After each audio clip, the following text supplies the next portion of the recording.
நம்மளுடைய முதல் மாநில மாநாட்டில் நம்ம கட்சியினுடைய கொள்கையை பத்திலாம் நான் எடுத்து சொன்னேன். அதுல ஒண்ணுதான் இயற்கை வள பாதுகாப்பு.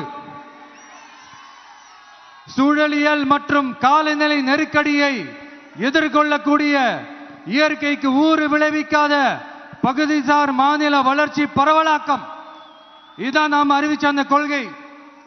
இதான் நான் இங்க சொல்றதுக்கு காரணம் ஓட்டு அரசியலுக்காக இல்ல. இன்னொரு தீர்மானம் அதே மாநில மாநாட்டில் நான் சொன்னேன்.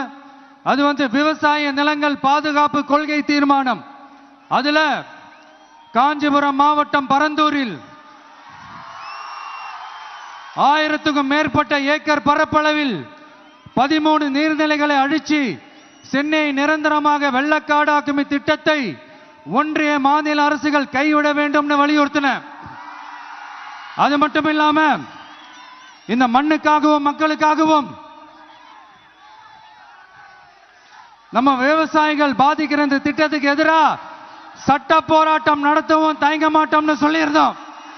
அதை இங்க உங்க முன்னாடி ரொம்ப ஸ்ட்ராங்கா வலியுறுத்துறேன். இந்த பிரச்சனையில நான் உங்களோட